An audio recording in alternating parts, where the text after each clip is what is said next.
Hello दोस्तों, बहुत बहुत स्वागत है आप सभी लोगों का फिर से एक नए वीडियो में। आप लोगों के काफ़ी डिमांड के बाद फिर से हम एक वीडियो आपके लिए लेकर आए हैं और इस वीडियो में हम लोग क्वेश्चन नंबर 6 का बी देखेंगे और नेक्स्ट पार्ट में फिर हम अगले क्वेश्चन को सॉल्व कर लेंगे, देख लेंगे। काफ़ी आसान सा प्रॉब्लम है, बार बार आते रहता है एग्जाम में ये क्वेश्चन। हाइड्रोलिक जंप क्या होगा, यूज बता दो, डायग्राम बता दो, बार बार आते रहता है इस क्वेश्चन। तो फटाफट से इस क्वेश्चन को सॉल्व कर लेते हैं। आप लोग वीडियो को 2x 1.5x पे देख लेना। पीडीएफ हम डिस्क्रिप्शन बॉक्स में दे देंगे। वीडियो को लाइक करके एक छोटा सा कमेंट कर देना और सभी कॉलेज में फॉरवर्ड कर देना वीडियो को। तो चलिए फटाफट से स्टार्ट करते हैं। देखो बोल रहा है कि explain hydraulic jump with diagram. मतलब क्या हुआ, आपको हाइड्रोलिक जंप क्या होता है ये बताना है और एक सुंदर सा डायग्राम बना देना है। ठीक है, write down the application of hydraulic jump. इसका एप्लीकेशन क्या है, यूज कहाँ कहाँ करते हैं, उसके बारे में लिखना है हाइड्रोलिक जंप का। ठीक है, तो चलिए फटाफट से स्टार्ट करते हैं। देखो, हाइड्रोलिक जंप को समझने से पहले 3 चीज़ आपको समझनी पड़ेगी। जैसे अगर मान लो फ्राउड नंबर क्या होता है आप लोग को पता होगा, inertial force upon gravity force. Froude number अगर 1 से कम होगा तो इसको हम बोलते हैं सब क्रिटिकल फ्लो। ठीक है, आप लोग केवल देखो, अभी नहीं समझ में आ रहा होगा तो कोई दिक्कत नहीं है, बस आप लोग एक बार शुरू से लेकर अंत तक देख लो। ठीक है, और फ्राउड नंबर जब 1 से बड़ा हो तो इसको हम लोग बोलते हैं सुपर क्रिटिकल फ्लो, और जब फ्राउड नंबर 1 के बराबर हो तो इसको हम लोग बोलते हैं क्रिटिकल फ्लो। ओके, देखो बस ये 3 चीज़ ध्यान में रखना और फटाफट से आप लोग समझ में जाओगे। देखो सबसे पहले हम यहाँ पे एक डायग्राम बना दिए हैं। डायग्राम क्या है ध्यान से देखना, थोड़ा वीडियो की क्वालिटी कम है तो आप लोग मैनेज कर लेना। देखो हम यहाँ पे एक सरफेस कंसीडर किए हैं, ठीक है, और इधर से मेरा वाटर फ्लो कर रहा है। आप लोग देख रहे होगे वाटर इस साइड फ्लो कर रहा है। ठीक है, वाटर फ्लो कैसे करता है, हायर लेवल से लोअर लेवल की तरफ। ठीक है, तो हायर लेवल को हम बोल रहे हैं अप स्ट्रीम साइड और लोअर लेवल को हम बोल रहे हैं डाउन स्ट्रीम साइड। ठीक है, देखो अब इधर से पानी फ्लो कर रहा। अचानक से बीच में एक रुकावट आ गया। रुकावट क्या आ गया, तो बीच में ये स्ट्रक्चर आ गया। उस स्ट्रक्चर को हम डैम बोले हैं। डैम बोल दो या फिर वेयर या वेराज बोल दो।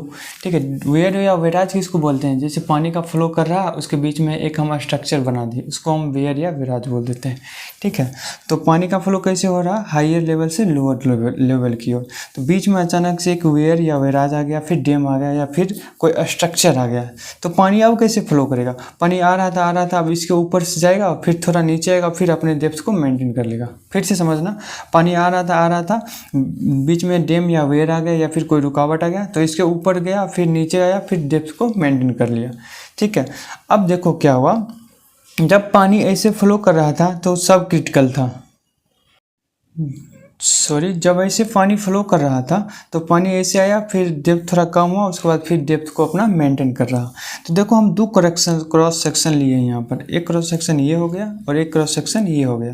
क्रॉस सेक्शन 1 पे मेरा डेप्थ बहुत कम है और क्रॉस सेक्शन 2 पे डेप्थ अपना डेप्थ को धीरे धीरे वो मेंटेन कर लिया। तो अप स्ट्रीम साइड में डेप्थ ये था मेरा, यहाँ से पानी आसानी से फ्लो कर रहा था, उस टाइम मेरा सब क्रिटिकल फ्लो था। ठीक है, अब देखो यहाँ पे अचानक से डेप्थ में कमी आ गई। ठीक है, देखो 1 क्रॉस सेक्शन पे डेप्थ में अचानक से कमी आ गई, तो हम लोग इसको बोलेंगे सुपर क्रिटिकल फ्लो। यहाँ पे डिस्टर्बेंस ज़्यादा है। देखो यहाँ तो पानी आसानी से आ रहा था, बट यहाँ पर देखो तुरंत डेप्थ कम गया, तो इसमें डिस्टर्बेंस बहुत ज़्यादा हो गया। ठीक है, उसको हम ईरीज बोल देते हैं, वो आप रहने दो वहाँ पे। तो क्रॉस सेक्शन 1 पे डेप्थ अचानक से कम हो गया, डिस्टर्बेंस ज़्यादा क्रिएट हो गया, तो उसको हम बोल देंगे यहाँ पे सुपर क्रिटिकल फ्लो है। धीरे धीरे फिर अपने डेप्थ को उन्होंने मेंटेन कर लिया, तो यहाँ पर फिर भी सब क्रिटिकल फ्लो आ गया। ठीक है, यहाँ पर क्या था सब क्रिटिकल फ्लो, क्यों, क्योंकि वो आसानी से आ रहा था। फिर डेप्थ सेक्शन 1 पे डिस्टर्बेंस क्रिएट हुई, तो उसको हम बोल दिए सुपर क्रिटिकल फ्लो। फिर सेक्शन 2 पे धीरे धीरे अपना डेप्थ को उन्होंने मेंटेन कर लिया, तब हम उसको बोलेंगे सब क्रिटिकल फ्लो। तो हाइड्रोलिक जंप सेक्शन ये जो डेप्थ में जो रेपिडली इंक्रीज हुआ है उसी को हम लोग बोलते हैं हाइड्रोलिक जंप। देखो यहाँ से सेक्शन 1 पे डेप्थ थोड़ा सा है ना, फिर देखो सेक्शन 2 पे अचानक से जंप हुआ, तो इसी को हम लोग बोलते हैं हाइड्रोलिक जंप। आपको एग्जाम में लिखना कैसे है, अच्छा सा ये 1-2 बार डायग्राम बनाना कॉपी में। ठीक है, तो आप एग्जाम में आसानी से डायग्राम बना लेना। सबसे पहले इसी को हम बोल रहे हैं डायग्राम ऑफ हाइड्रोलिक जंप और स्टैंडिंग वेव। ठीक, अब देखो लिखे क्या है, the height of water at section 1 is small. देखो हाइट ऑफ वाटर सेक्शन 1 पे क्या है, स्मॉल है। As we move down stream side the height of water increases rapidly over a short length of the channel. देखो section इधर है अपर stream side, इधर है डाउन स्ट्रीम साइड। सेक्शन 1 पे हाइट मेरा छोटा, जैसे ही आगे बढ़े ओवर ए शॉर्ट लेंथ, छोटा सा लेंथ कवर किए, डेप्थ में या हाइट में अचानक सा इंक्रीज हो गया, डेप्थ ऑफ फ्लो या फिर हाइट ऑफ फ्लो में अचानक सा इंक्रीज हो गया, ठीक है। This sudden increase depth of water is called hydraulic jump. समझ में आ गया होगा। और ये फ्लो यहाँ पे क्या था, सुपर क्रिटिकल, और यहाँ क्या था, सब क्रिटिकल। तो flow changes from super critical to sub critical. तो मोटा मोटी हाइड्रोलिक जंप कुछ नहीं था, इधर से पानी आ रहा था, बीच में डैम या वेयर आ गया तो पानी में डिस्टर्बेंस क्रिएट हुआ, तो उस टाइम मेरा जो फ्लो था वो था क्या, सुपर क्रिटिकल। उसके बाद धीरे धीरे वो डेप्थ को मेंटेन कर लिया तो सब क्रिटिकल हो गया था। तो हाइट में जो रेपिडली इंक्रीज हुई थी उसी को हम लोग बोले थे हाइड्रोलिक जंप। तो हाइड्रोलिक जंप समझ गए होंगे आप लोग, और इसका कुछ एप्लीकेशन क्या है अब वो देखते हैं। देखो यहाँ पे हम लिख दिए हैं एप्लीकेशन ऑफ हाइड्रोलिक जंप। क्या क्या एप्लीकेशन है समझो। Dissipation of energy of water flowing over dam and weir to prevent possible erosion and scouring due to high velocity. देखो जब पानी इधर से आ रही थी स्पीड में तो क्या था, उसका वेलोसिटी हाई था।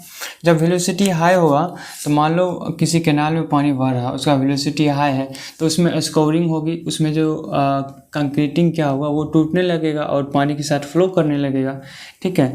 तो वेलोसिटी हाई था तो स्कोरिंग हो रही थी, इरोजन हो रही थी। बट अचानक से एक डैम या वेयर आ गया, इसके वजह से क्या होगा, उसकी वेलोसिटी में कमी आ गई, ठीक है, उसका वेलोसिटी कम हो गया। अब क्या होगा, इरोजन स्कोरिंग जो हो रहा था वो नहीं होगा, वो बच जाएगा। तो वही यहाँ पर लिख दिए हैं, dissipation of energy of water flowing over dam and weir. वो जो पानी फ्लो कर रहा था, ठीक है, उसका एनर्जी में डिसिपेशन हुआ, कमी हुआ, to prevent possible erosion and scouring due to high velocity. इससे हम क्या किए, इरोजन और स्कोरिंग को प्रिवेंट कर लिए, रोक लिए। अगला है rising water level in canal to enhance irrigation practice and reduce pumping head. अब क्या हुआ, जो वेयर और बैराज बनाए थे उससे क्या होगा, पानी स्टोर हो जाएगा। जब पानी स्टोर हो जाएगा उसका यूज़ हम लोग कर लेंगे इरिगेशन में, ठीक है। पंपिंग जो हम पानी नीचे से निकालते थे पंपिंग की सहायता से, उससे हम बच जाएंगे।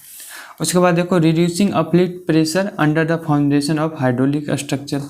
उसके बाद आगे देखो to raise water level on the down stream side for irrigation. ये भी आप लोग समझ गए, डाउन स्ट्रीम साइड में अगर पानी इकट्ठा हो गया तो उसका यूज़ हम लोग इरिगेशन में कर लेंगे। To mix chemical for water purification, अगर हमको वाटर को प्यूरिफाई करना है तो कुछ केमिकल मिक्स कर देंगे। तो ये था मेरा हाइड्रोलिक जंप का कुछ एप्लीकेशन, ठीक है। अगला जो प्रश्न है मेरा वो है क्वेश्चन नंबर 7 का बी।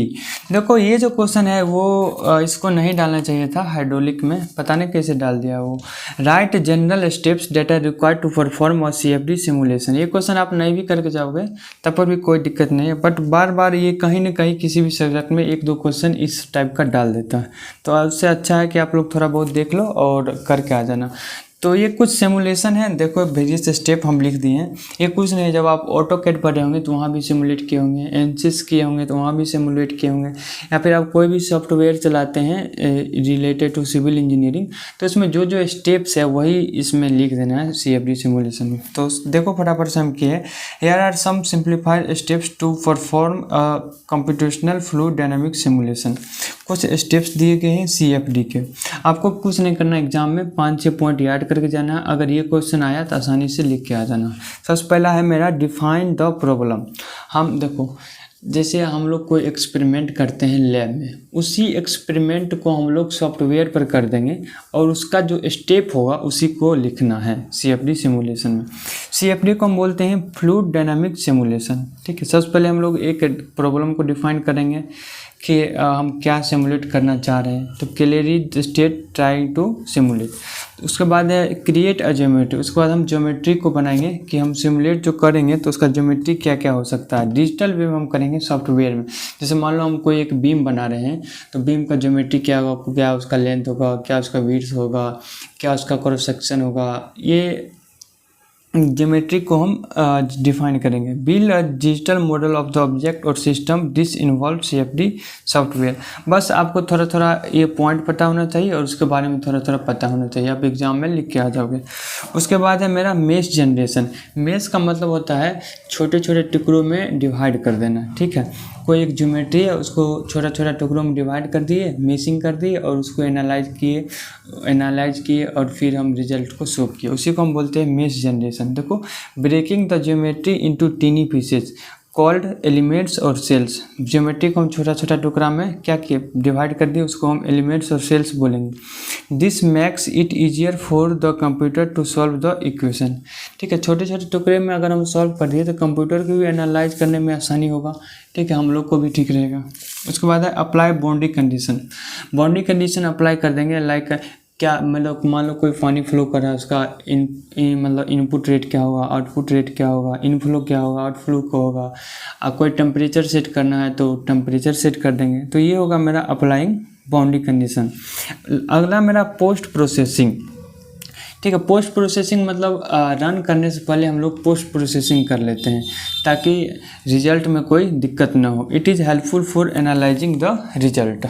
ठीक है, और फिर लास्ट में हम लोग करते हैं वैलिडेशन। वैलिडेशन में क्या करते हैं, जो भी मेरा रिजल्ट आया डाटा से सॉफ्टवेयर पे, ठीक है, उसको हम क्या करेंगे, एक्सपेरिमेंटल जो डाटा उससे मैच कर लेंगे ताकि मेरा जो भी सिमुलेट हुआ वो एक्यूरेट आ रहा है कि नहीं। तो compare your simulation result with experimental data और known theoretical solution to make sure your simulation is accurate. कुछ नहीं करना था, आपको बस 4-5 पॉइंट याद रखना है सिमुलेशन। पहले define the problem, create geometry, mesh generation, उसके बाद apply boundary condition, post processing, उसके बाद वैलिडेशन। और भी बहुत सारे प्रोसेस होते हैं, पर 7 नंबर का है तो आप लोग 6-7 स्टेप लिख दोगे तो आसानी से वो 7 में 7 लेकर दे देगा। तो चलिए यहीं पे करते हैं इस वीडियो को समाप्त और मिलते हैं अगले वीडियो में। तब तक के लिए आप अपना ध्यान रखें। Bye bye.